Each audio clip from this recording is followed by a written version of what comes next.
Hello everyone. So salam, namaste, adab, and welcome to today's event. Today we are going to hear Dr. Razaq Khan on minority past, locality, emotions, and belonging in princely Rampur.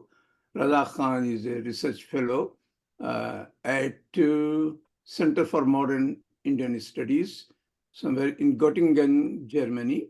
And his interest is early modern Indian history. He will be more formally introduced in detail by Professor David Lelyveld, who is not a newcomer here, where is both speakers, Professor David Lelyveld, who is going to do the introductory remarks, and the concluding remarks by Professor Barbara Bretcall.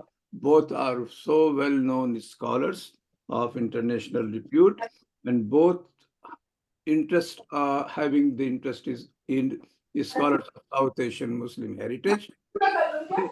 One's focus is more on the Aligarh, Professor David Lelyveld on Sir Sayyid Aligarh and that related culture, while Professor Barbara Metcalf has focused mostly on the Indian ulamas. Rafat, there is some sound coming from somewhere, your place. So please take care of this. So hello everyone. Now welcome to you all. And now I invite Professor David Lelyveld for a detailed introductory remarks. Thank you. Well, thanks, Razi, and it's a great pleasure to be in this ongoing tradition now of the Washington diaspora group. And it's a particularly great pleasure for me to introduce Razaq Khan, who is an old friend, and Barbara Metcalf, who I have known for some 60 years now, I guess, and is a close friend and colleague and keeps me going in many ways. So I wanted to start by recalling that something like 6 or 7 years ago, I went to Berlin for the first and only time for a workshop, and Razaq took me to the remnants of the Berlin Wall. And I didn't know Berlin. I had only known about it a little bit. And he showed me where the wall was and what divided it. And it made me think, and I was thinking about it today, about how transitory boundaries are and political entities, that they come and go. And for me, the distinction between Western Berlin and East Berlin, though for the years of the Cold War, was a great moment, was not visible. I couldn't see where one started and the other. You walked into Alexanderplatz, if that's what it's called, and that was in East Berlin. It seemed part of the same thing. I wouldn't have been able to tell that was a different city. So then I was thinking about the native states, the princely states of India, and how they have disappeared, basically, so that they exist as Razak very movingly and perceptively discusses as items of nostalgia and memory for some people in mostly other places, but they're not there anymore. I've only been to Rampur once. And I went. Razak's book, I should mention, is about the state of Rampur from just after 1857 till the partition, basically, or a little bit before and after in the discussion.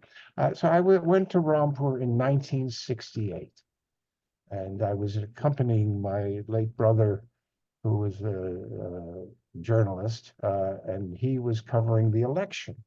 The election was for a legislative assembly, and the Nawab Saab was running against his mother.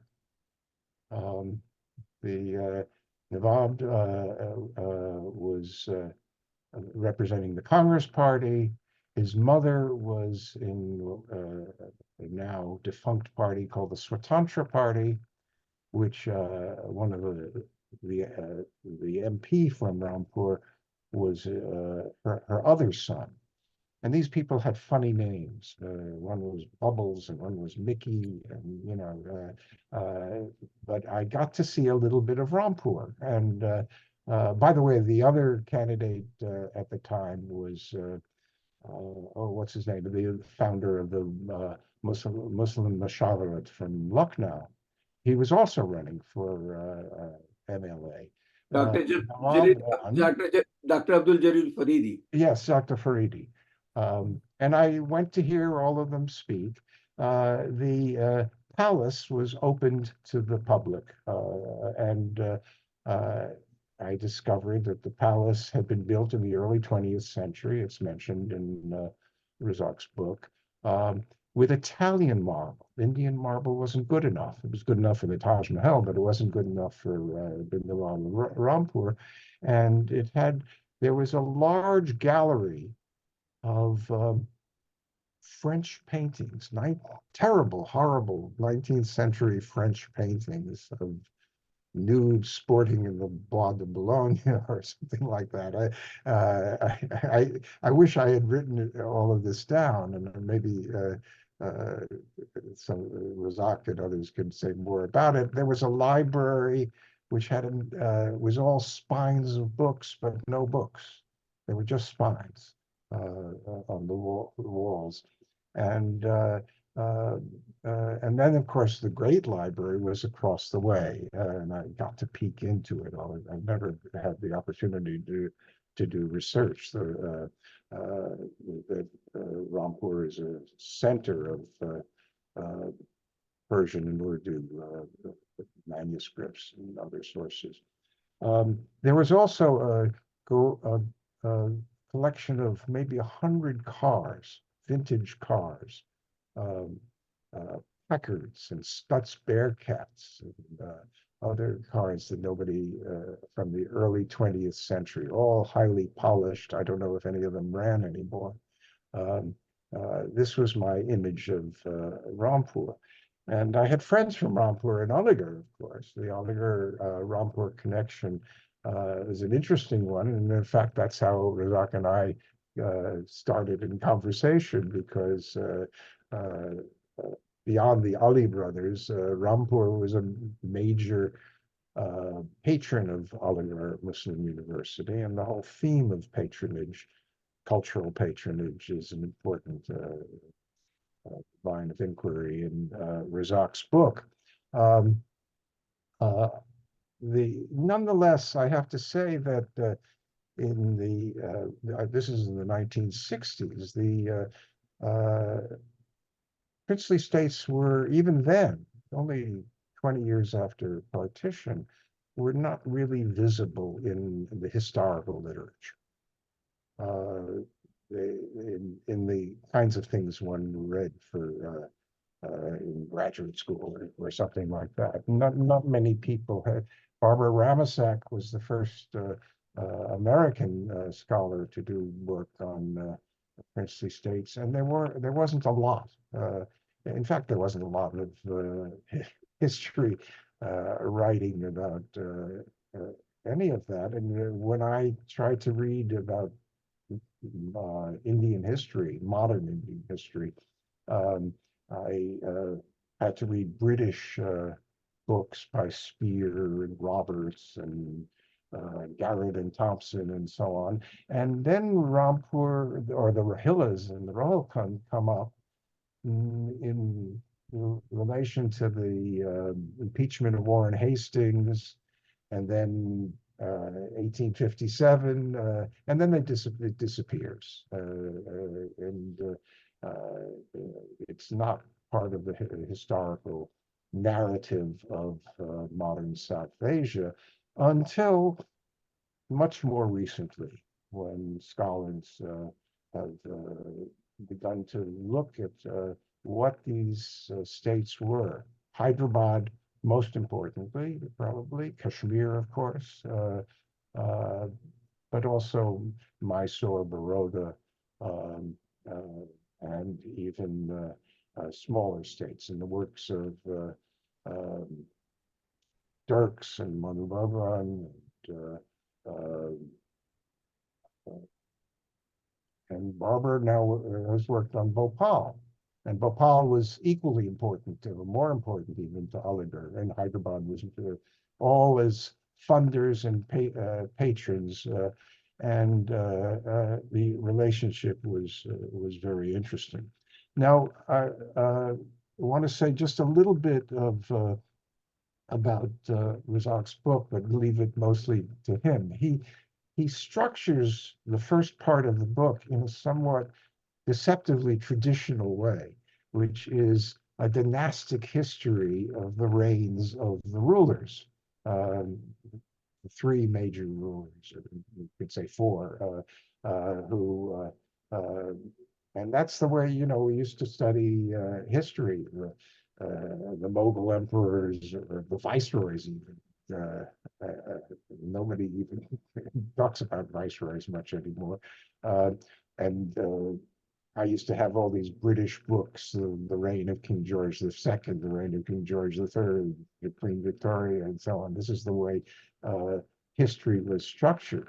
And it says something about the self-concept of the state around monarchy. Is something very hard, at least for me, to get a hold of. I should say the presidents of the United States are part of that same pattern of how history might be imagined in terms of dynasty. But cutting through that are a lot of other much more interesting and rich themes. And those themes involve uh, basically the cultural history of Rampur and its transformation during this period, partly because of the British presence. That's true, but not.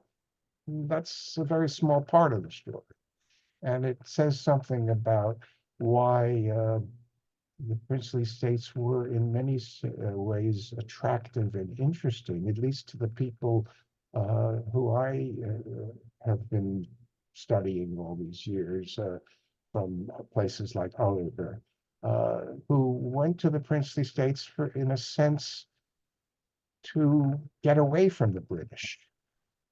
Even if British power was ultimately there, paramount, as they said, um, one could imagine that was the one was in the Indian state. Now, Rampur had no claim to be being a pre-colonial uh, entity. The Rohingyas who came into India in the late 18th century are part of a long history of Afghan movement into what is now thought of as India and Pakistan. Whether those were really different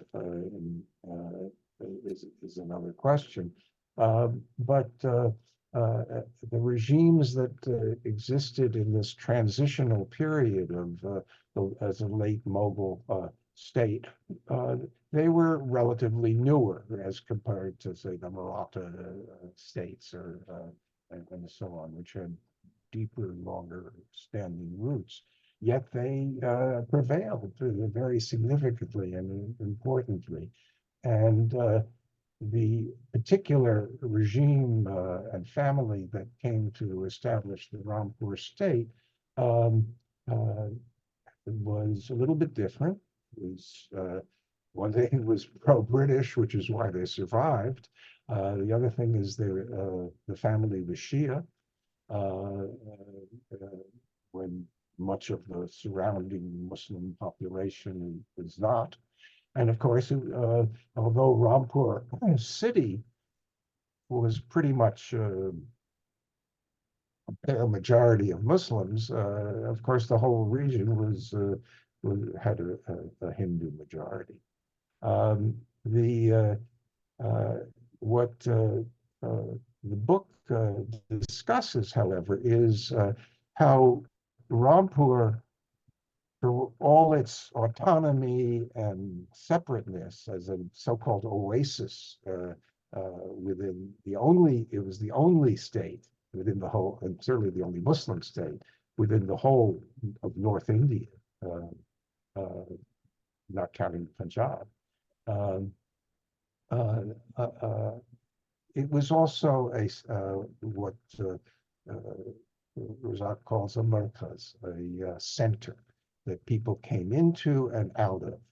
And most importantly and most interesting are the writers and the poets, who, starting with Mirza Ghalib, of course, who lied in his last years on Rampur beneficence, but going on to writers who came to Rampur because it was a place that carried on the traditions of royal patronage, but also adapted to the transformations that were taking place, most importantly, printing and so on, where Rampur became a significant place. And I'm just now reading this new book by Amanda Lanzello, which talks about the Rampur printing, the calligraphers and then the lithographers and so on, who Rampur was an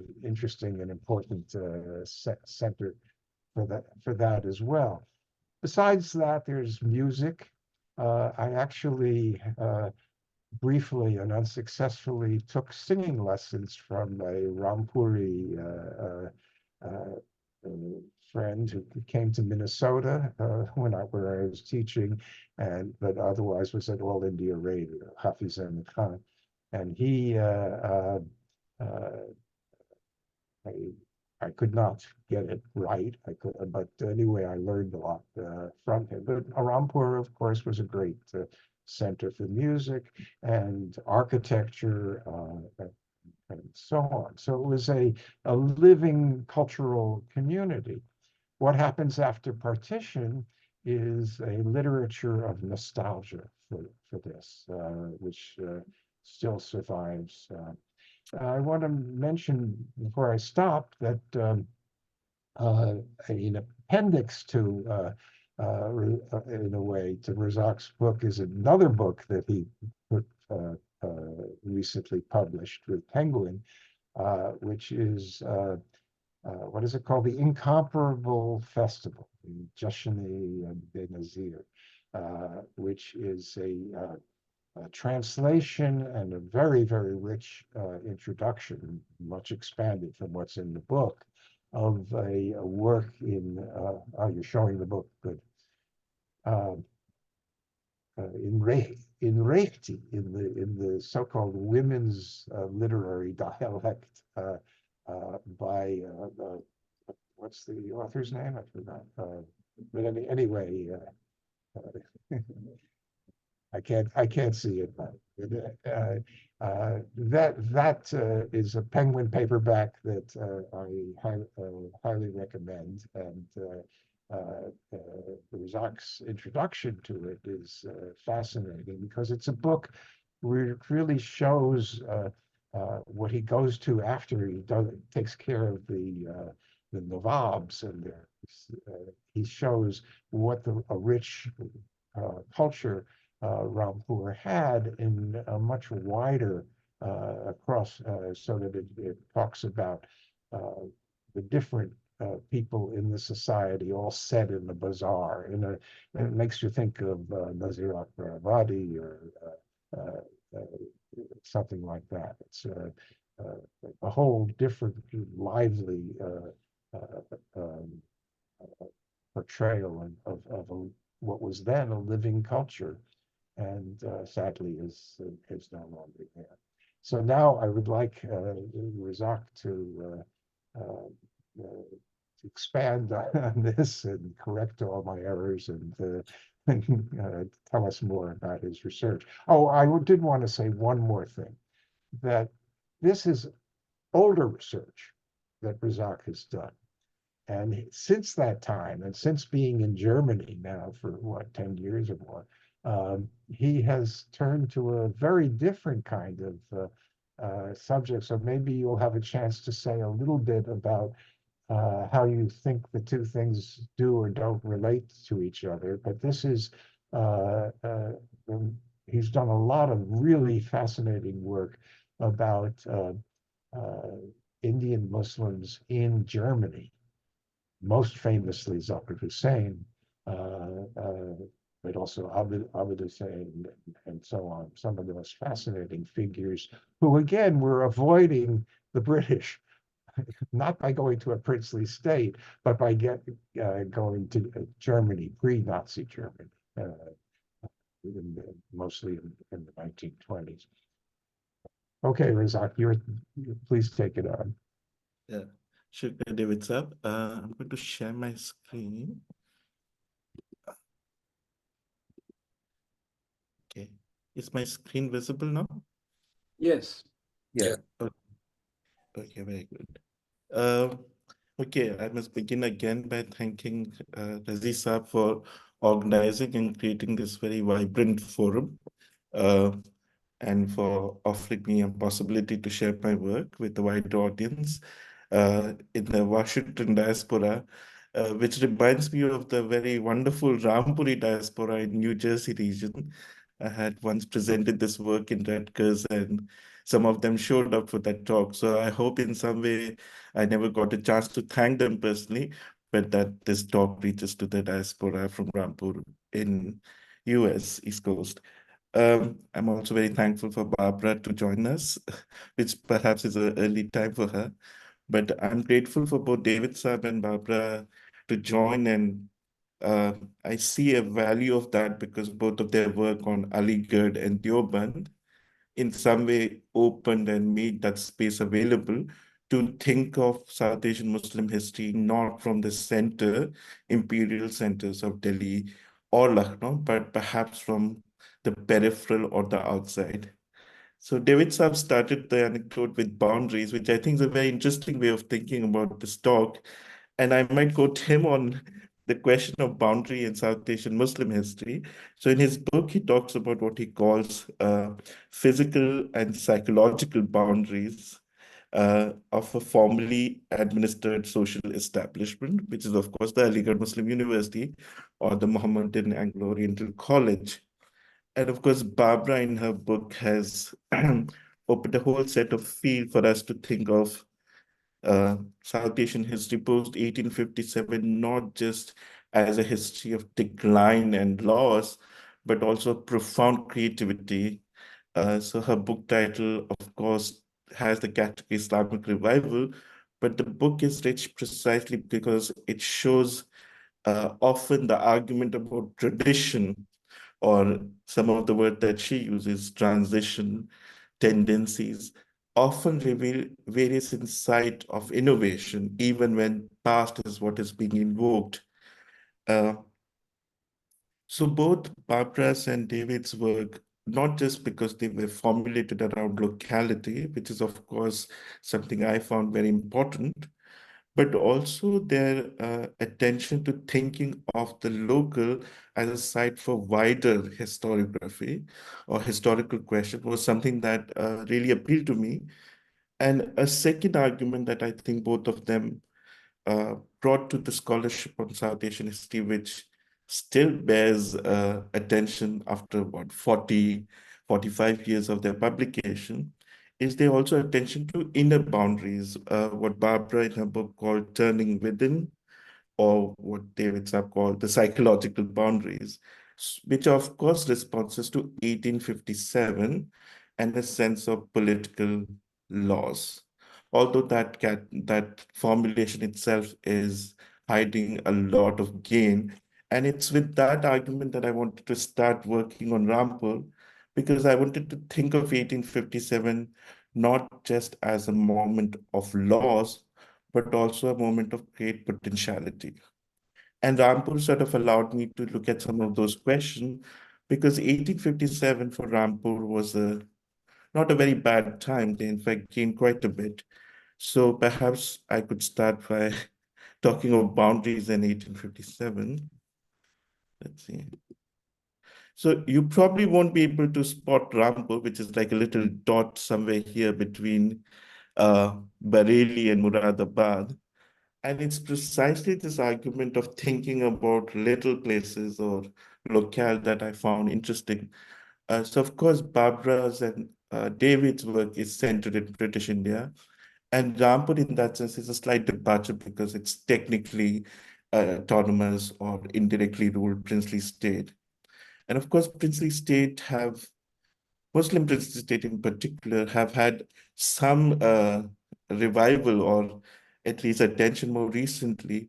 And it's a great loss not to have Kavita Datla here, who is also another important influence on my work.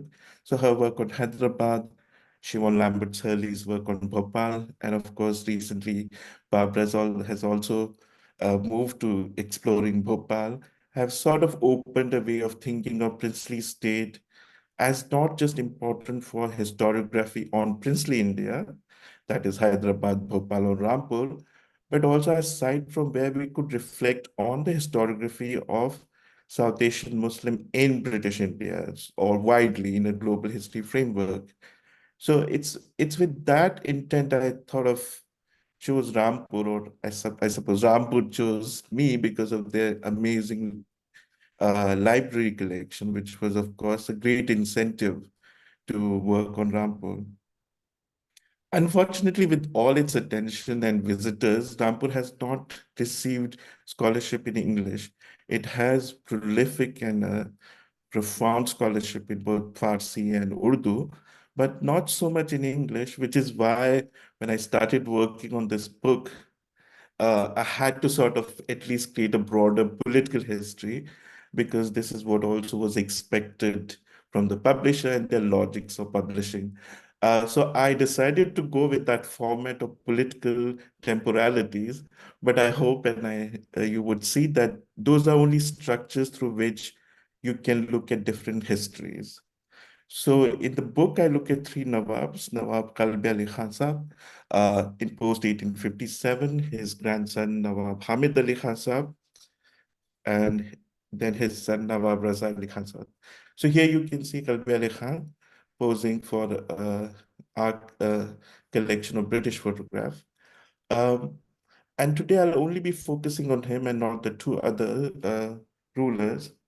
And what I suggest in the book through three these temporal regimes are ways to think about different artifacts or cultural production, to think of also political and wider histories, historiography around religion, but also politics. So that's another way in which I hope my work speaks to work on religious historiography or political question. Um, so in the three rulers I look at, if I can broadly summarize, poetry for Kalbi Ali Khan's period, music for Nawab Hamid Ali Khan's period, and industrial development in Raza Ali Khan's phase. And I sort of see these three artifacts as the entry point to look at larger question about both Muslim culture, but also politics about Indian nationalism and what Muslim cultural artifact meant in that. So I will today speak about poetry to think also of poetry and political sovereignty, something I think is a running thread that I picked up both from Professor Leliver and Professor Metcalf's work. So I'll briefly read in the time that I have, and perhaps we could bring up question in the discussion. This is from the chapter 1 called Oasis in the Desert, Rampur as a Muslim princely state in the aftermath of 1857. Let me begin with the quote from John Stacey in the wake of 1774 Anglo-Rohilla War. And he notes that, writing about the Rohilla ruler, Hafiz Ahmed Khan, like other Afghan leaders of last century, seems to have held the reputation of a chief and a soldier was incomplete until he was also known as the author of a divan. So it's an interesting formulation because, of course, the Anglo-Rohilla War created this entire discourse of the violent and savage Rohillas and an area that was bereft of any cultural production. But of course, in the wake of the war, they realized that Rampur and a lot of these Rohilla chieftaincies were also important centers of not just Arabic and Persian, but also Pashto literary production and patronage. Something I think a lot of the scholarship has not addressed, the presence of Pashto historiography and writing in India. And we look forward to Navina Naqvi's forthcoming work on this. So Rampur is interesting not just in the wake of 1857, it has a very prolific and diverse history, of course, in different chieftaincies, Najibabad, Aunline Bareilly, and Rampur, in that sense, is a carrier of some of those traditions. So in the chapter, I look at three poets and their patronage under Nawab Kalbi Ali Khan Sahab.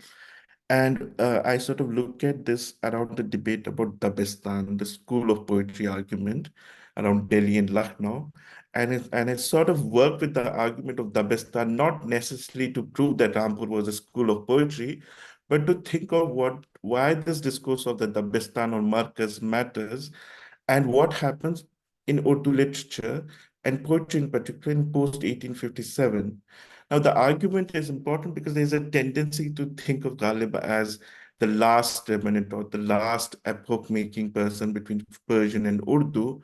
And then there's the argument of Urdu literary reformism, which is true in British India. But if you were to look at that history from Rampur, you would find various other interesting issues happening. And poetry remains, at least in 1900, a very important site of cultural production. If I could sort of then give this argument, and this is one of the arguments I've made, which is to think of the market for poetry. And David Saab had already mentioned this. So this is a text that I've sort of looked at, and a separate edition of this exists now in English, translated by Shad Naved, and I've written an introduction to this. So I look at three poets. One, of course, is from Delhi, Mirza Dag Dehlvi.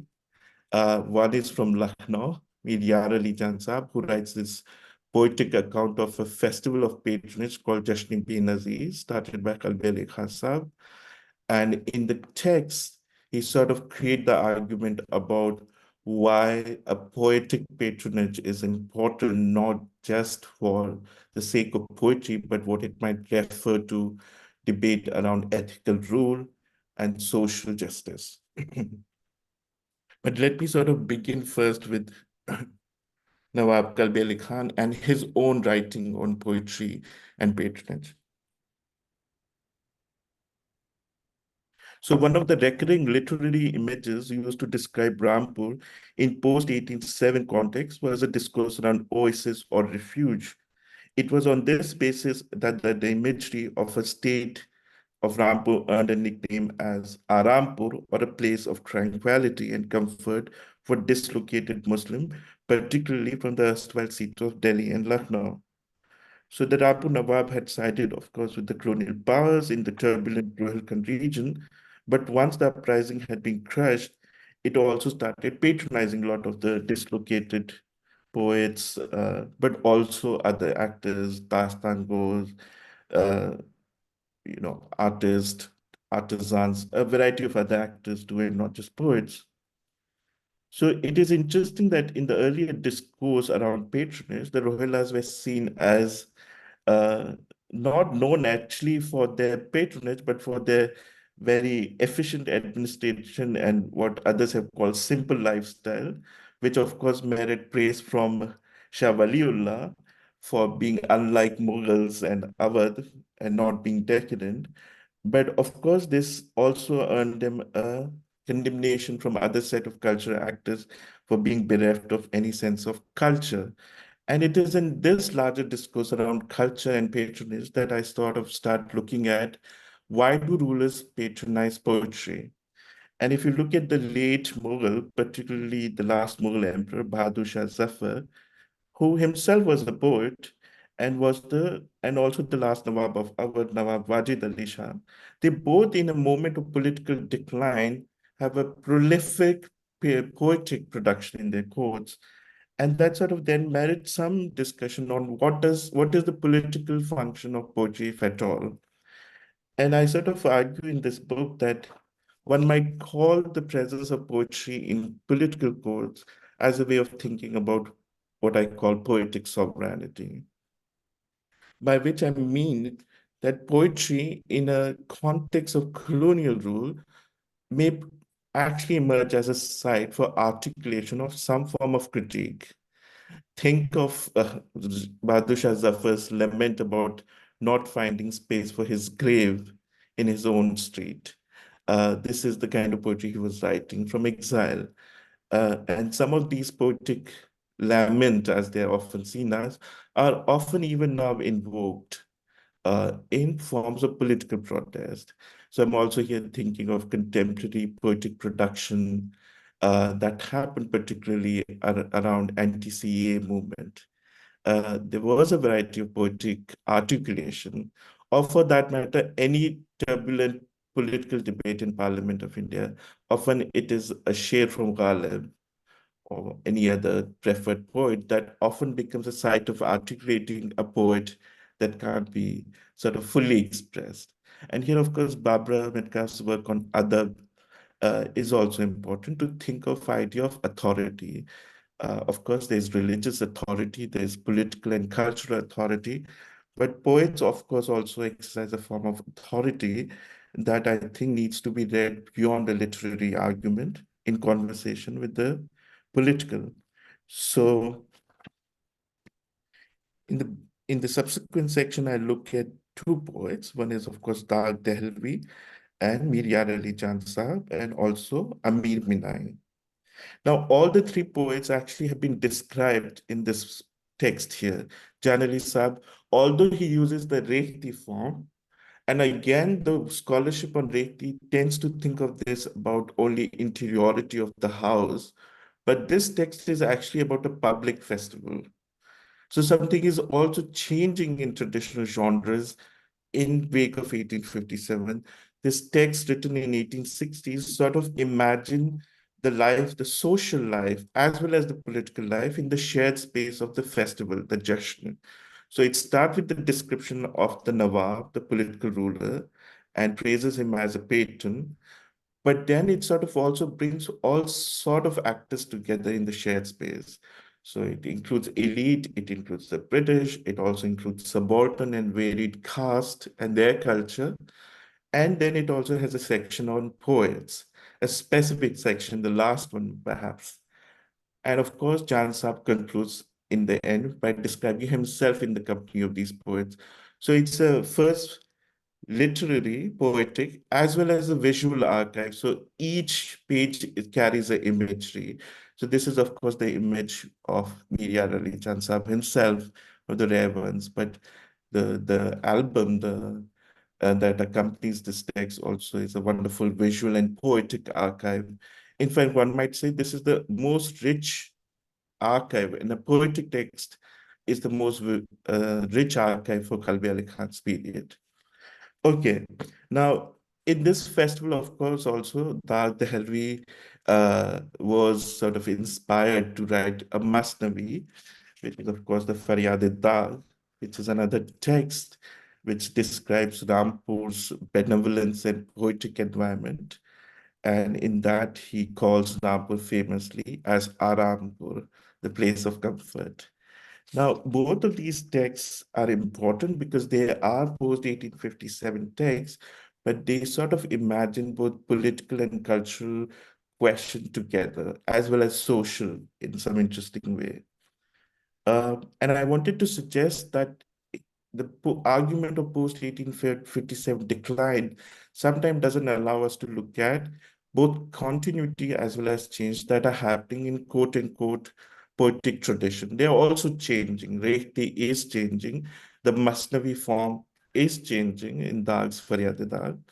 But beyond a literary and a genre argument, I'm also interested in thinking with what is the function of Urdu in princely state. And this is, of course, a wonderful contribution from Kavita Datla's work on what Usmania project does in Hyderabad with Urdu, making it modernized, making it in conversation with European languages.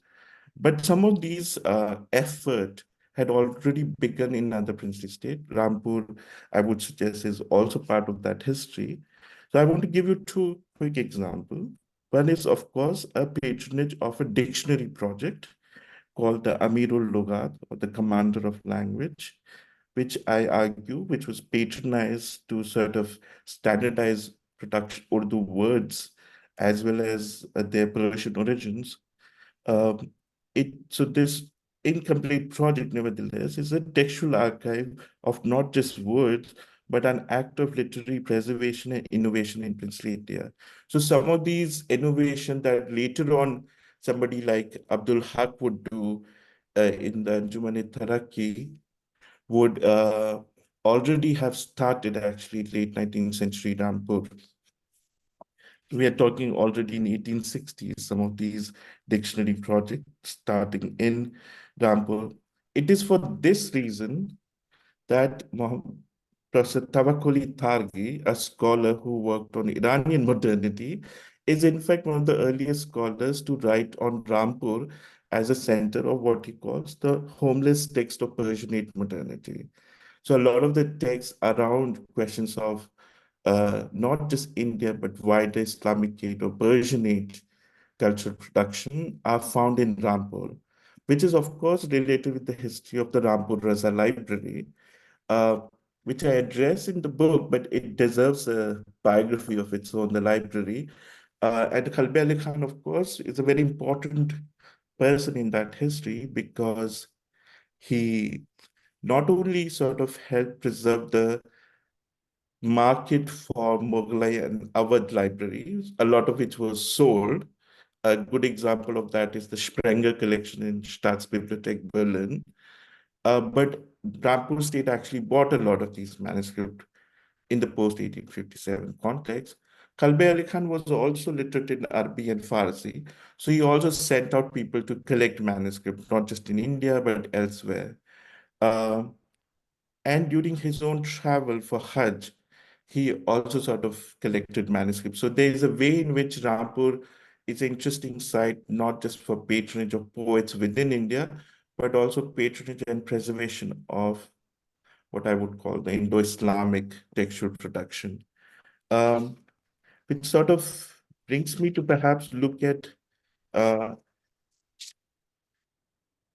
the poetic production of Nawab Kalbi Ali Khan himself. So he has written a lot of poetry and divan also.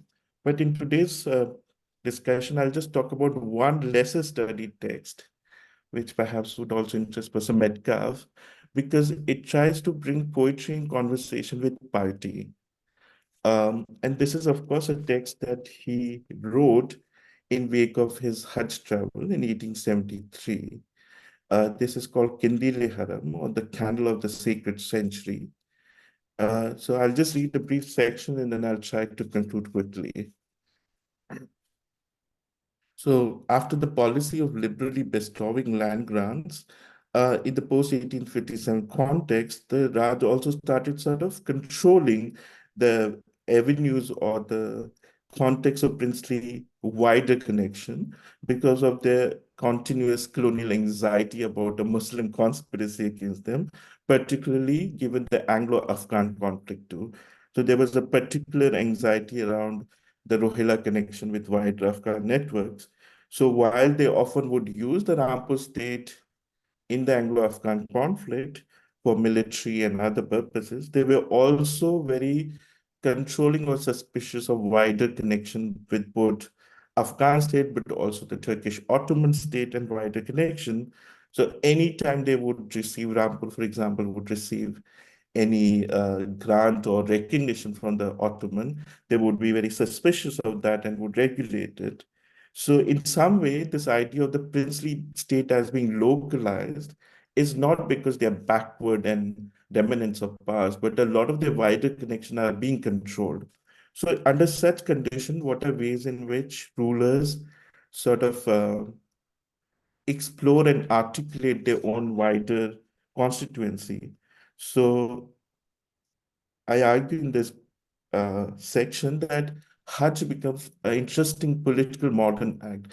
And this is again, Professor Metcalf has written on Hajjnama as an important new genre and its modern articulation in colonial India, which are very different from the pre-modern in some ways. So this is a text that is not about private religious experience. It's published, it's multilingual, it has Arabic, Ottoman Turkish, Farsi in it. And in some way, this is an understudied text. When on surface, it looks like an entirely religious text. But the way this text is published and its production, I think, suggests a wider way in thinking. Does a Hajnama represent? Is it a religious experience or is it a form of poetic sovereignty in some way? So, of course, the Nawab seeks colonial permission for the travel and sort of praises the colonial state for the modern technologies that it has arranged.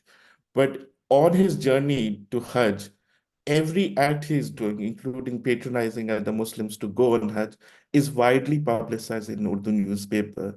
So you have these continuous newspaper entries of, oh, now the Nawab has reached here, he's at Bombay, all these poor people are going to go with him.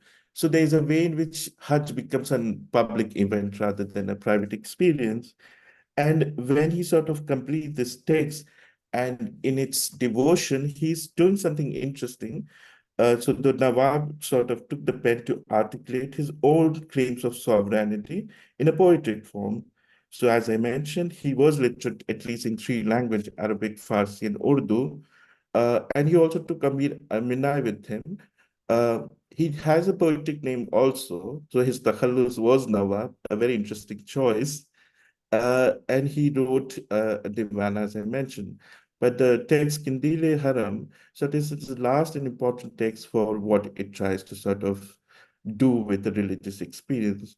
Kalbi Ali Khan had studied religious sciences with Fazle Haq Khairabadi and later Abdul Haq Khairabadi, who were associated with the Rampur text. And they are controversial or at least figures of great anxiety for colonial state. So in some way, those wider religious networks and connection remains connected with Rampur. So when he sort of went for the Hajj, he performed pilgrimage to Mecca, even sponsoring the construction of the golden staircase at the mosque there and the repair of the Zabida Canal at the cost of several lakh of rupees in order to help address the problem of water scarcity that the pilgrims faced. This is very interesting because this is also what Begum of Bhopal does, where she's talking about the argument about efficient administration in Bhopal, which would be much better off to take care of Mecca than the Arabs themselves. So, meanwhile, within the subcontinent, he was also distributing money for the upkeep of shrines at Ajmer, as well as temples. So Nawab Kalbi Ali Khan, therefore, willfully tried to cultivate a public image of a generous and pious Nawab. What is also important is that he becomes Sunni, unlike other Nawabs. So there's a way in which he is sort of turning to religion in interesting way. He also regulated question around cow slaughter and has created a wider imagery of a just Nawab, particularly on religious question. So using his pilgrimage to act to proclaim his own status as a pious and important Muslim ruler, this allowed him to negotiate favorable terms from his colonial master.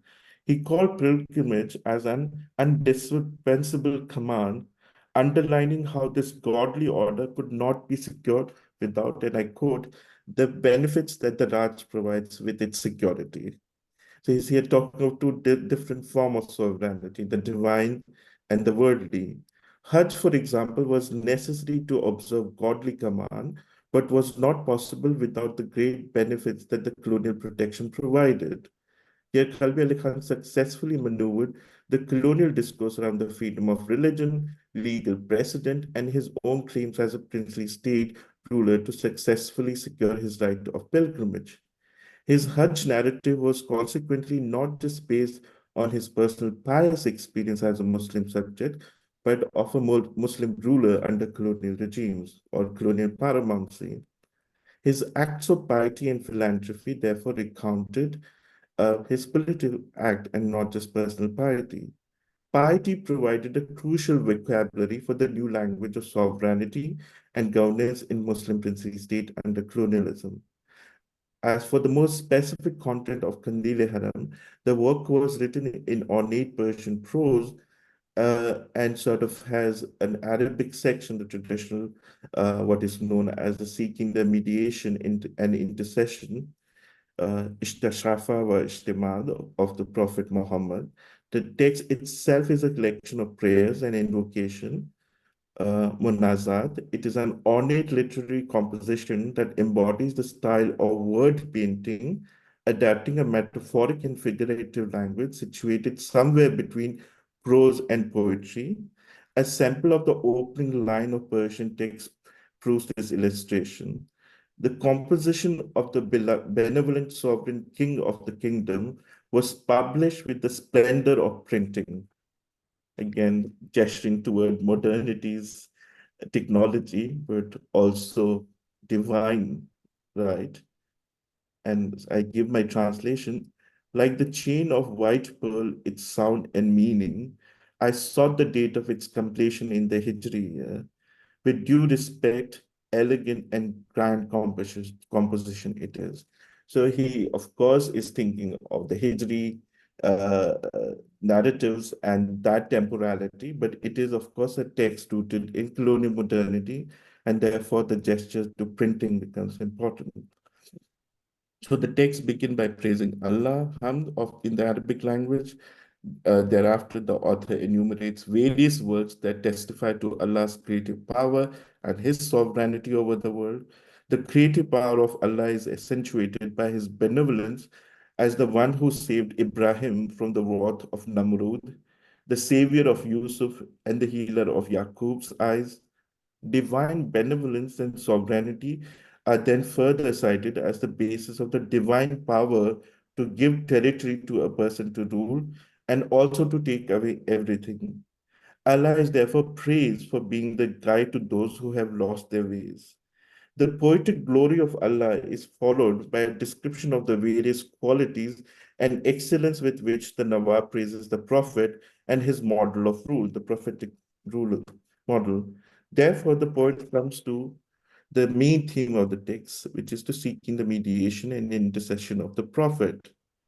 The text also contains a review or takriz written by the copyist Munshi Amir Ahmed Binai, in which he mentioned the context in which the text was compiled. He writes that the Nawab Kalbi Ali Khan Bahadur, the favorite son of the English government, Fazan Del Pazir Englishia, had a burning desire like a candle to perform Hajj. But due to the responsibility imposed by his duties of administrating and managing the kingdom, he could not fulfill this desire. However, it has renewed itself in an uncontrollable way, and that is why he decided to go on a pilgrimage and write this text. Therefore, he presented the work to the guard of the library of the Haram, because of the efforts of the copyist of the Nawab, the receipt was also issued and it is carried within the text. The Turkish language section provides a summary of the text, which was liked by many and includes a request for the custodian of the Medina library to accept the copy of the text for its collection. The Turkish section was written upon the request of Sheikh al-Haram and the custodian of Medina, the radiant Madinah Munawwire, Muhammad Khalid Pasha. Now, I'm giving all these details because it's through that kind of reading that you can see the different uh, domain of sovereignty that the Nawab is invoking, even while praising colonial modernity. So it is Allah, it is the prophetic model, but he's also gesturing towards the religious authority of the Mecca and Medina, and of course the Ottoman rule. So just to sort of now conclude, I am suggesting by these readings that these poetic texts can also be therefore read as political texts or historical texts written in a particular context, and the way they are published and disseminated makes for a wider, interesting reading of the splendor of printing, which is another fascinating history. I may at this stage point that the Naval Kishore Press, which has been studied as important part of colonial modernity in Lucknow, relied heavily actually on the Kalbi Ali Khan collection, or both manuscript as well as the Dastan Go at the court. So in some way, what we often see as colonial innovation, both in the realm of printing and publication, actually borrows a lot from princely traditional modes of patronage. Um, so I hope I'm not lost too much time, but what I wanted to do by this section, looking at three poets and the Nawab himself as a poet, was to suggest that one might, as Barbara says, start looking at actors like ulema, who are often seen as the remnant of past, as one of the earliest actors to respond to modernity. And in that sense, the scholarship on princely state, particularly on Rampur, as the site of Nawabi grandeur of the past, a traditional continuity, is often hiding the fact of great transition or transmission or innovation. And in that sense, even when we are reading the nostalgic account and a state discourse of preservation, what we are in fact also engaging with is great innovation, even though it is coming in the language of tradition. And even when the text seems a literary, which it might be, it is also political and historical text. And I hope I've been able to communicate a sense of that to you. Thank you. Thank you very much, Razaq Saab. Now, let's hear Professor Barbara Metcalf for the concluding remarks, and after that, we will enter into question and answer session. Okay. So, Barbara, you have to unmute yourself. What happened? Unmute yourself, please. Yeah. Thank you very much, Razaq, for an incredibly rich and detailed, thoughtful presentation. You really gave us an enormous amount about Rampur, about fundamental patterns of change that go beyond Rampur. Incredibly interesting. I hardly know where to begin, except to say one of the things that really struck me in what you're talking about is how central poetry is to rulership. That, your very important insight that when we go all the way back to, the mid-19th century, the rulers are poets. I think this is a fascinating insight. And what is it, you might ask, about the control of language, the sovereignty over language, the ability to master words that somehow transmutes into an ability to provide, leadership, whatever? It seems to me an incredibly important and interesting question. And as you rightly note, that was true of the mid-19th century rulers. Poetry is a site of politics, a place, and that is not only because of this management of words, but because through poetry, there is an opportunity for critique. That with poetry, you can say things that you may perhaps not be able to say it in another context. And again, it comes back to the question of the unusual place that poets have in this society. That poets are regarded as people who deserve being listened to,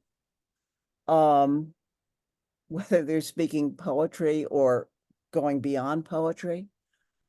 I wonder if you could say a little bit more about the dictionary project. And it makes me think of the Farhang-e Asafia and wonder why it petered out in this case.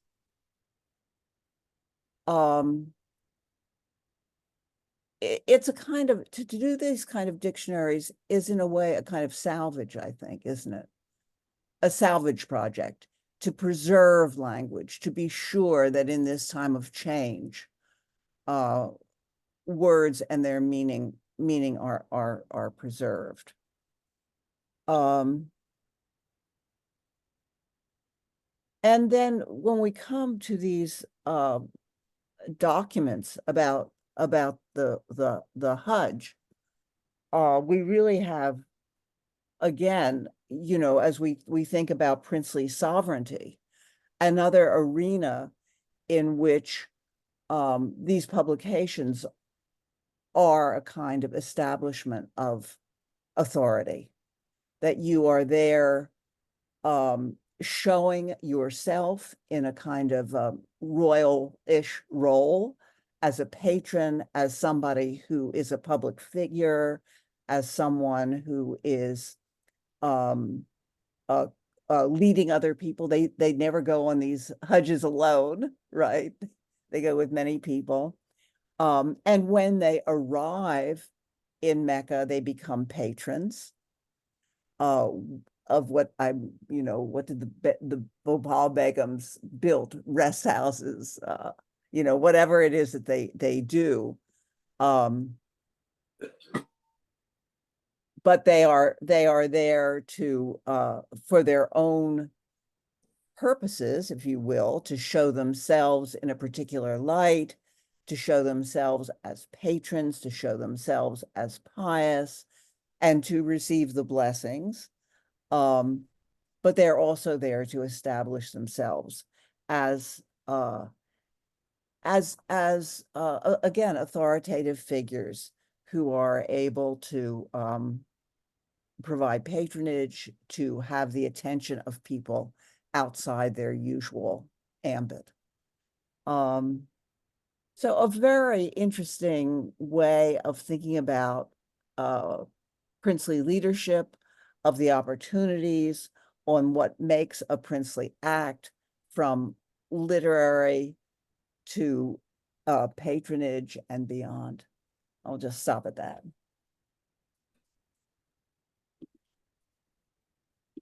That's it. So let's move on to Rafat. We have to move on question and answer session, but before that, please show the poster for the coming, just as an announcement for the coming Saturday, and then we move on.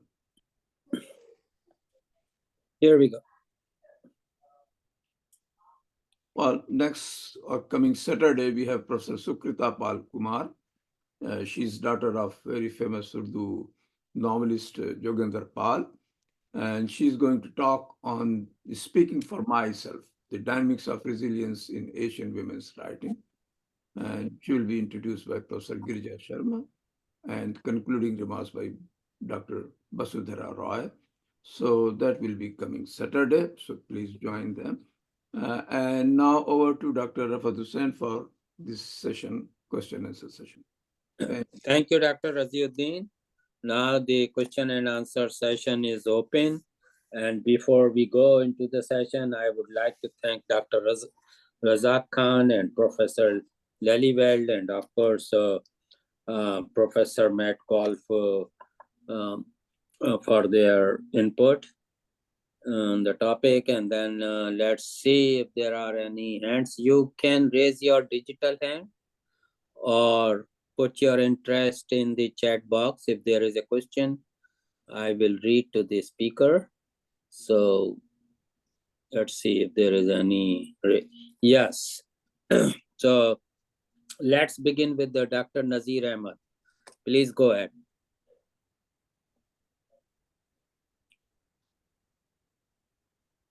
Sorry, 1 second. Let me, sorry.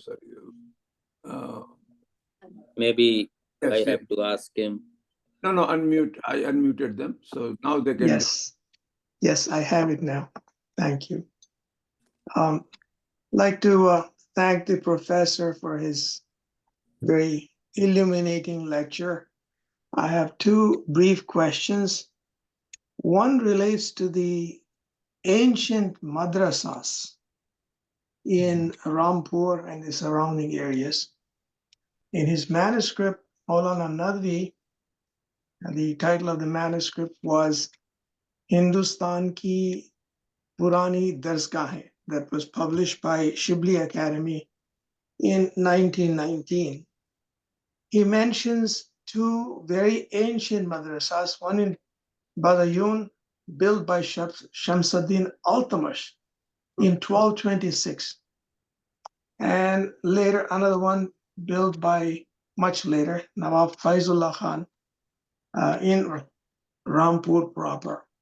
So my first question is, what influence, if any, did the ancient madrasas of Rampur and the surrounding areas have on the normative culture of Rampur?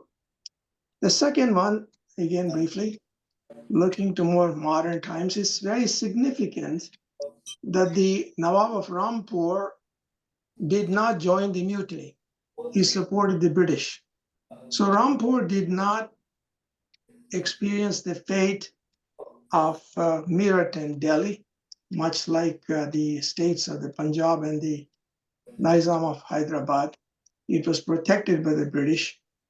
But to me, looking at modern day Rampur, I was there in 1216. What astonishes me is how that culture, whatever legacy that we had, disappeared and so rapidly. Question is why? The more modern institutions that I saw are on the outskirts, some distance away from Rampur. If you would please provide some insights into it, be grateful. Thank you, sir. If I may begin by responding, I want to first thank Barbara, of course, for her insight and observation and rightful reminders. And if I can very briefly, Barbara, allude to that, and I'm happy to be in conversation with you more on this. So the dictionary project was stopped because I died. He completed two volumes, and it would be important to see what could have been achieved with that. That's a project that I think requires also reading alongside the library development too. I may add that another person who worked on Hakim Ajmal Khan was also the first librarian of the Rampur Library. So that I think is, I've gestured that in book, but that is really the biography of textual production and innovation that needs to be read alongside people who were also there. So not just as a stately project, but I think it needs a different model. Um, and it would be fascinating to sort of see this both as a preserving but also innovating. I think that also happens with the side of dictionaries. They're also responding to changing time. And they would have a whole set of other actors, including dastangos and other language performer. Which your larger question about language, why language in poetry, is a bigger one. And I think all I can say is that I think of language and text as also cultural resources. In fact, the library, before it was put as a public library, started as a Toshkhana material. The manuscripts were in the treasury room. And that sort of movement of text and patronage, I think, needs a larger reading. Some of that has happened on the Mughal paintings now, Rai's work, but I think we need that kind of reading. What is the function of manuscript and textual production and patronage in forms of cultural resources and political authority? So that's a very broad response to what you said, but it is an important point. Okay. Um, to the question raised here, there's a section in the book that sort of addresses Madrasa Alia and the last chapter, which is the older Madrasa and has a very interesting history of Alim, both from the Delhi, but also Firangi Middle School in Lucknow. So Rampur has that ability to sort of invite both. Um, it's curious also because it's being done by Shia Nawaz, which also sort of then makes other kind of discussion about sectarianism and possibilities of religious discussion. The Khairabadi school was important, but again, it's a set of history that I have gestured, but I didn't want to do it only as madrasa, as a place of religious authority. So in the last chapter, I look at a madrasa and a khanka, madrasa furqaniya, that sort of then allows you to think of religious institution and its wider connection, both with politics, but also creating a new set of political constituency beyond the Nawab. So I've been lucky to work with this family, and It's a very interesting madrasa because, of course, the family was connected with the state through the Jama Masjid and often worked as the Qazi in the state. But it's fascinating also for its evolution in post whatever integration of the state. So this is not offering a rich history of Madrasa Alia, which is quite rich, and there are books on it in Rampur. That unfortunately didn't survive Madrasa Alia because of variety of other factors. I think a lot of the alims also moved to Pakistan, and there's a bit of you need that kind of. Unfortunately, I was not able to work in Pakistan, so it needs that kind of reading of divided families and alim's authority. But I have looked at another madrasa, Madrasa Furqaniya, and what has that connection with large history of education. Interestingly, these madrasas were also following Punjab University syllabus, and I have a discussion of that too. That it is there are a lot of things that are changing in these madrasas in Princely State too. Um, so that's a broader answer to your question, but you had asked another question, which I think I've forgotten now. That's okay. Thank you. And let's move on. There are many questions. Thank you. So there is a check from the chat. Kor Sean Bay. And are there any connection, collaboration with Persian culture in Rampur today, like it had in the time you presented?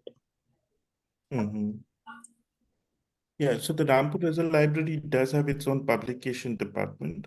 That is another history of, I don't want to call it a history of decline, but I do want to call it a history of language capabilities. So if you, even in 1950s and 60s, you have people like Imtiaz Ali Arshi Sahab, the great Ghalib scholar, and subsequently Nurul Hassan, who was a historian, but also the son-in-law of the last Nawab. They did a lot of stuff to sort of preserve and innovate, and they had those kind of language capabilities. I think now those linguistic capabilities are not there. So, for example, there's nobody who speaks Pashto, and there's a Pashto collection that I think would be interesting to sort of look into. Uh, I know that in 1950s, people from Kabul Academy came and they were trying to do something with Kabul and Peshawar Academy. Um, of course, Rampur as a library is now an institution of national importance.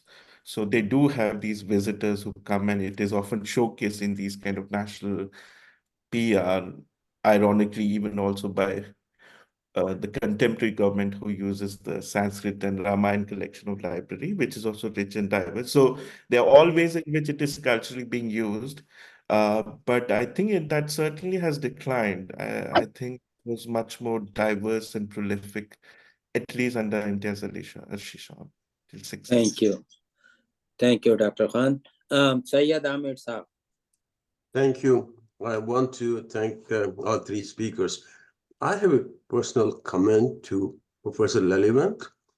I was writing a popular article a couple of weeks ago about Theodore Beck, the principal at AM Aligarh Anglo-Oriental College, and looking for resources, I have to fall back on your book, elegant book, Aligarh, the First Generation. And I was very impressed with the kind of research you have done in order to write that book. And if you, in few sentences, describe how much work you had to do to collect that information about nearly 1.5 century when you were in Aligarh. Then I will have also a question for Dr. Razaq Khan later on. Okay, let's begin with Dr. Lalivan, Professor Lalivan. Professor Lalivan. I don't know if it's appropriate for you to talk about my own work, but Oh, first yeah, of it's all, okay. it was a long time ago, and we didn't have the technology that we have now. There was This is why it's more impressive. no Xerox machines or anything like that. No word processors, and I had some difficulty getting access to the materials. But anyway, I had time to do it, and I And I don't know that I have that kind of energy that I have now, but it was all of those documents that I used in the Oligar archives have now been shifted and rearranged into the former house of Sayyid Khan, the Sir Syed Academy, as it's now called. So even to locate them would be a big job, but they are in fact probably better organized than they were when I first saw them. But we all know how difficult these things are. I have to say, and I think this maybe will move it back to Razaq, but also relevant to Barbara, that one thing that made it possible for me to do whatever I could do was that there were people there who helped me, and I was able to talk to people. And it was so long ago that I did that research. It was in the late 60s. There were still people around whose memory stretched back, if not into the 19th century, into the very early 20th century. And I was able to um, have a lot of, get a lot of information just from personal relations with people. That was a great pleasure, and we don't have that much now when we're using Zoom and but Thank you. I have a question for Dr. Razaq Khan. You focus mostly your talk on Nawab Kalbi Ali Khan, and rightly so, his interest in poetry and literature and all that. But clearly, tradition did not pass on, because next one, Hamid Ali Khan, he has not a reputation comparable to Kalbi Ali Khan, because I'm sure you know that Abdul Halim Shara wrote a book about Harampur instead of Rampur. And although he did not, I don't think he named the Nawab, but it was very clear who it was directed at. And it was cannot be described as a good time or Nawab about his court, Nawab Hamid Ali Khan's court, although I think he did participate a lot in some political movements at the time. Yeah, I mean, I discuss all of that in a chapter on Hamid Ali Khan Sahab. I think the point there is to think of these as continuity and changes. So what was celebrated in 1860s, Jashn-e-Benazir was celebrated and earned the Rampur title of Arampur. The same festival by late 19th century, early 20th century is used to call Rampur Harampur. That is the origin of the Darbare-Harampur story, because they're saying all these illegalities, all these courtesans are performing next to Sharif people. So it borrows, the plot actually borrows a bit from Jashn-e-Benazir. So it's, I mean, I'm sure people can analyze and have their own anecdotal history, and I was told a lot of that when I was researching. But I think that fictionalized critique is rooted, of course, in all kind of other political ideology. Literary reformism is one, Shara's literary reformist politics. Then there's Shia Sunni element happening here. There's a British middle class Ashraf discourse trying to take from the Nawab political and cultural leadership. So I see those textual production and making of Rampur's different name as part of a larger cultural shift. So the same thing can make you the praise of refuge and the Arampur and Harampur. So I sort of compared those two movements historically. And although the Hamid Ali Khan has a lot of condemnation, he was the most prolific musicologist. And it's just this, that the entire Bhatkande project of nationalization of music and all of that, of Hindustani classical music, owes a lot of that to Hamid Ali Khan. And that is also goes into his condemnation, that he's part of all this Mosiki project. So I look at how, in that chapter, I look at what happens to Hindustani Mosiki and its patronage, and why music and poetry are not just cultural history. I mean, I don't mind being called cultural historian, but I think sometimes the way to think of politics is to think of leisurely artifact, or what would be seen as non-political activity. So yeah. Thank you. Thank you. So Another question from chat is from Mr. Hassan. So Nawabs of Rampur proved great patrons, timely saviors, and sponsors for Persian and Pashto. I know of two books, dealer like Rasul Baba and Muhammad Khalifa, who got Persian and Pashto anthologies written for Nawabs of Rampur. Can we say this attitude was due to the Persian cultural ideals of adab necessary for ruling dynasties and a sort of continuity with the old Mughal tradition? Yeah, I mean, following the norm of Sadab, I shouldn't say much on that because Professor Metcalf has written a very authoritative text on what adab means. And there are wonderful essay in that volume, which looks at it both as a source of literary, but also political and other forms of authority.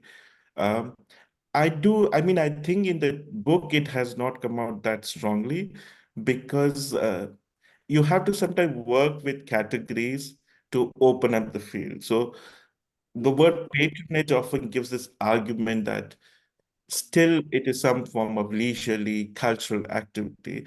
And I think I'm trying to think now with the library and manuscript and wider space of what they refer to. What is the social space of a library in a small town? It is incident to note that also Tonk has the Persian Research Institute. And Hyderabad, of course, has its own. Bhopal also is known for those things. So I mean, at this stage, I'm working with the argument of patronage, literary and cultural patronage. But surely we have to come up with a wider way of thinking about what is the social space and function of manuscript and textual production and preservation. I don't have a convincing argument, so we work with the category of patronage, but I do gesture that it's not just the Nawab's doing. There are all these other actors, Hakim Ajmal Khan, subsequently there's Shibli Numani who's coming there. All these actors are part of that diverse history.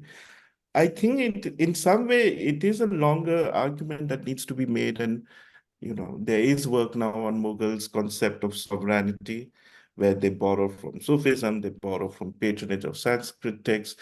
So that would have to be a longer discussion of what is rulership, what function and source is go in the making of that. So at this stage, I see this mostly in terms of there was a vacuum after Mughal and Awadh states decline. So they of course want to get into that.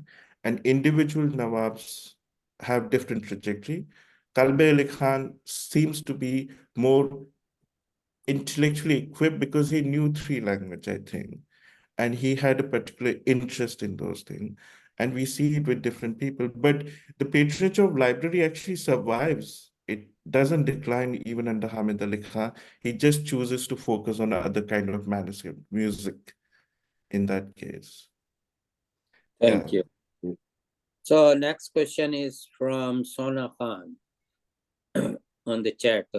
Why Rampur did not help lesser princely states of Sardana during 1857, when the female head of the state was being punished for participating in the mutiny, if they could not at least later to help the people to come up?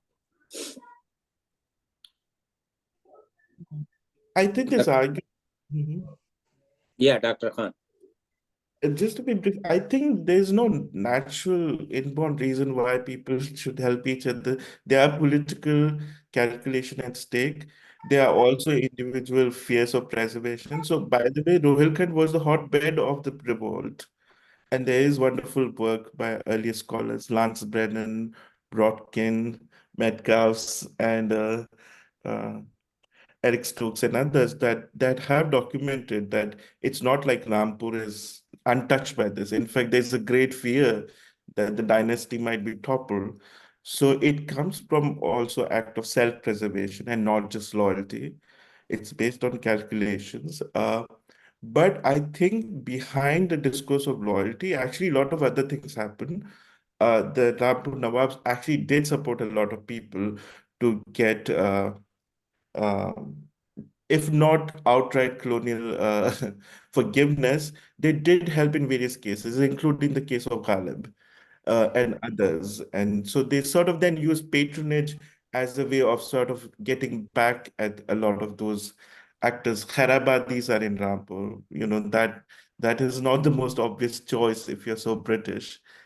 So in Khilafat period, for example, the argument is that Hamid Ali Khan was so pro-British, but as I've had discussion with Professor Lillywell, not just he was an important factor in dealing with the young lobby at Aligarh, because the Ali brothers were from Rampur, in fact. He was also part of various other negotiations. So a lot of things happened beyond the political stance. He didn't help Sardana, but I think Rampur did help the Loharu state preservation. So the Loharu collection of books are in Rampur. They also had ties, family ties. So there are ways in which different networks are at play. Maybe not outright politically, but in those ways there is support. I don't think they did though get involved with Satnam. Thank you. Thank you, Dr. Khan. Another question for you from Tarun Mathur. And she is interested to know more about the author Sujan Rai, who wrote the Khusatatul or Tut Tawarikh. And I know there is a lot of literature available on this book, but please go ahead. She's asking any reference. I don't know she or he, please. My apologies. Unfortunately, I'm not aware and knowledgeable on this text, but if they're looking for different edition, it should be possible now. I think Rampur as a library does have a lot of stuff online now. And if it is a late 19th century or 18th century text, they're likely to have different editions of it. So that's I may also add at this stage that Rampur is not only Rampur as a library, there's also a very other rich public library called the Solid Public Library. That might be also worth exploring, which was in some way a response to the Princely Library and the critique of it. Yeah. And it's very rich. So even the critique of the state in some way has to come through an alternative library, which I thought was quite fascinating. Yeah, so there are a lot of references available on internet on this book. Okay, let's move on. Thank you. Abdul Jabbar Saab, please go ahead. So thank you. This is something very new to me. I never knew about Rampur until this announcement came, and I also looked at political information came out recently for the elections. So what is apparently there's a controversial decision made by one of the parties to bring in somebody from New Delhi to contest the MP seat. There's a continuum, I think there's a continuum of certain family dominating that particular. So this is a very political question. I'm asking you for clarifying the news. I read about it a couple of days ago. Can you kind of elaborate a little bit about that? Thank you. Great presentation. Thank you. I don't know who is the new candidate, but National Congress tend to field one of the family members. It is normally Noor Bano. Yeah. Yes. So Dr. Jabbar is not very familiar. He comes from Tamil Nadu at the extreme end of India. Oh, okay. You're asking me. Okay. I think maybe they changed the candidate. Okay. No, so it's likely to be normally from the Nawab's family, but the family itself has multiple political affiliations. So one family member also maybe with BJP, for all you know. So there are all these kind of different combination that the political there's if you follow it's also the Rampur also has the biggest princely family dispute. So I don't think there is one political ideology that has changed and evolved, but I would say normally they have been with Congress. But the main political force in Rampur now is not the Rampur family, which is another fascinating history of post princely state political formation.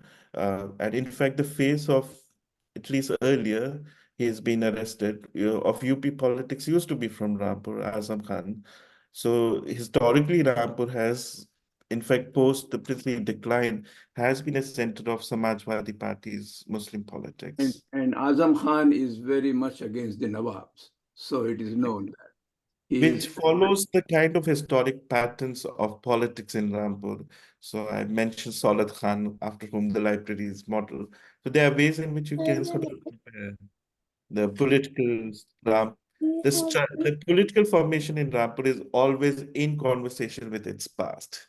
So not just for nostalgia, but also for political critique. So it is always anti-Nawab. Although a lot of people would say Azam Khan is the new Nawab of Rampur. So that discourse never goes away. Thank you. Great. Thank you.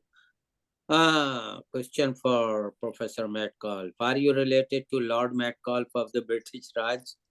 You must have seen that. You're not the first person to ask. It wouldn't be me, it would be my husband, Tom, because I have his name, but absolutely no connection.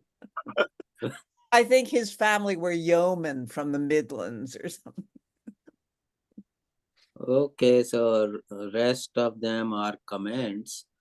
And Razi bhai, I have one question. of course, you will be given the chance all the time This, okay. in the end. Okay, so back to Dr. Raziuddin. Well, my question is about the Nawabs. As you said, that the Nawabs were from Shia background, and the Rohilla land is mostly influenced by Shah Waliullah type, following. Mostly, not only Sunni, very extreme, what you call Wahhabi type, Sunni. Is it that how this chemistry worked? And also we'll see that the girls' school in Rampur it's all Sunni. So how, unlike in Lucknow, where a lot of Shia Nawabs did promote many, Shia college, other things are there. But this is very much like Bhopal, Nawab, Rampur's surrounding and services, and the people were more like Bhopali people. I mean, the background wise. So how did it work? And what about the non-Muslim, the Hindu side? During all this period, even when he was, or they were pro-British, how this population were served or lived and what happened? Because it seems like very dominant only Muslim culture is there. Is there anything that you can elaborate? Yeah. So So I think one has to think of Shia also as a cultural form of political authority. So I think the turn to Shiism happened partly because the Awadh state was Shia, and at some point it was seen as also a princely aristocratic thing to be Shia, or as a form of cultural authority. And I'm saying that not jokingly, because often this is seen as joke, but there's a way in which Shi culture is seen both as a gendered, but also like a intellectual space. So one of the argument is that the Shia wife of the Nawab brought Shiism, and she's the one behind this. So, which is of course the gendered reading of what is Shiism, and that the Sunni Islam is the more masculine, militant, Rohilla form of Islam. So there are all kind of issues at stake here. But I think it was political choices, basically. So I think it started when the Awadh state was dominant. And once it is gone, Kalb Khan, I think, thought it makes more sense. And he sort of became Sunni. His grandson, Hamid Ali Khan, was seen as a very Shia ruler. But even he was careful enough, although there was a demand to set up the Shia college in Rampur, and he paid a lot of money for its establishment, he said he wouldn't want it in Rampur. He set up in Lucknow. So there is a way in which they see the place of Shiism in a particular way. It is accepted, it's seen as aristocratic elite religion. It never is a mass religion in Rampur. Majority people were Sunnis. It does add to the princely cultural formation. They had all these Shi patronage circles and Muharram, but I don't think there was any effort actually to convert people to Shiism. Was That the never. family connected to Hafiz Rahmat Khan, the Rohilla chief? I would imagine that it started much later. Mhm. The family, till Kalbi Ali Khan, it was not dominant. The Shia discourse about Rampur starts with Hamid Ali Khan. And part of all the Sharia discourse and Rampur as Harampur is also, I think, rooted in a bit of anti-Shia bias. They're saying that women have taken over the state, which is also the discourse around Wajid Ali Shah, that too many Shia religion is dominated by women and rituals. But it may be pointed that the Barelvi center of politics and the leader, Razaq Khan, is in Bareilly, not so far from Rampur. Yeah. They had a very cordial relationship. So it never sort of really became.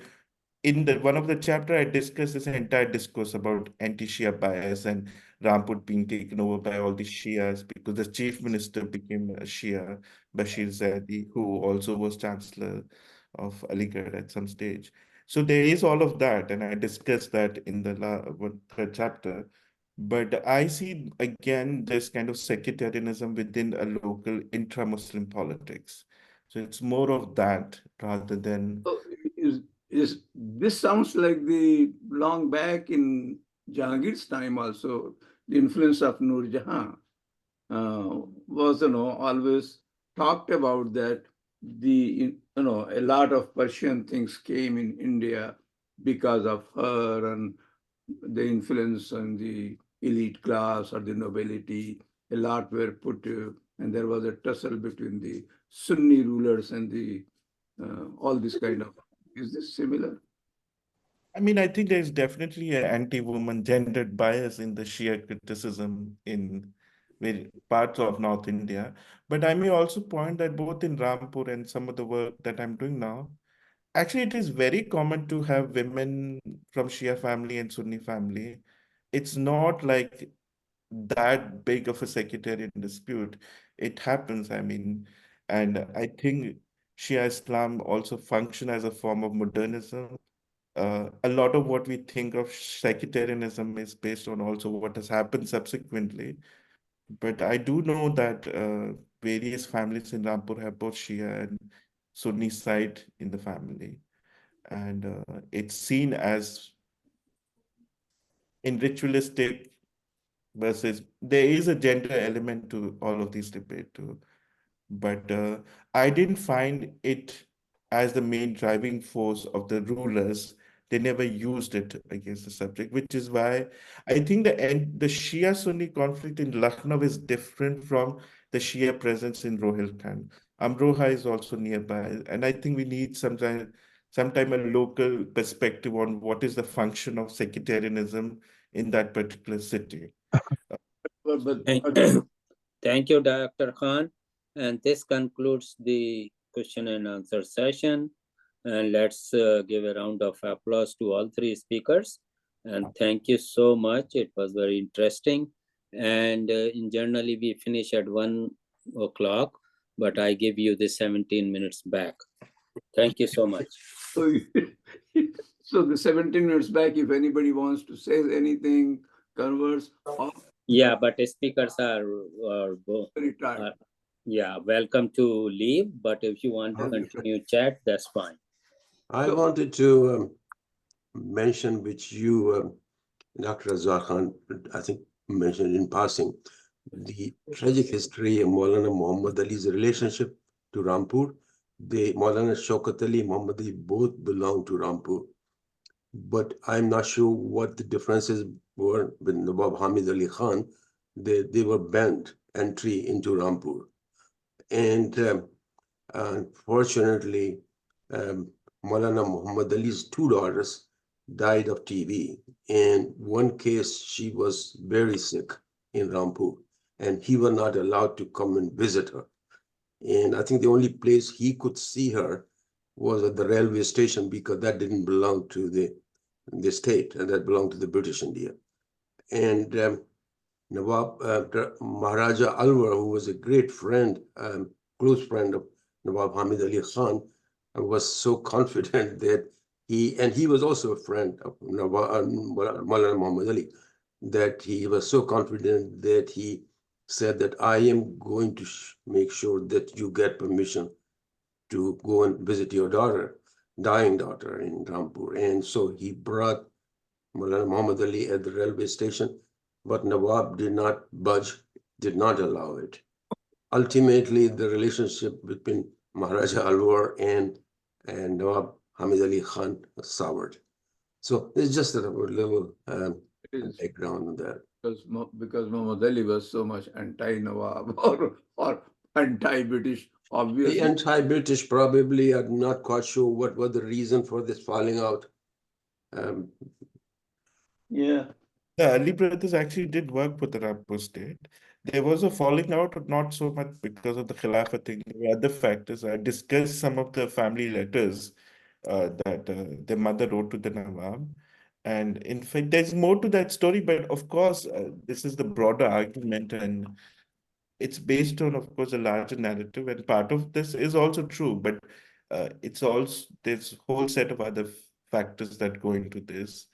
And in the Khilafat period, when you look at from locality perspective, looks very different.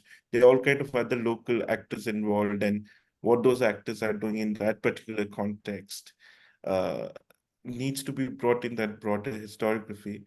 Uh, I would have loved to know more on that, but I think the Ali brothers family moved to Karachi, so I was not able to follow up more on that.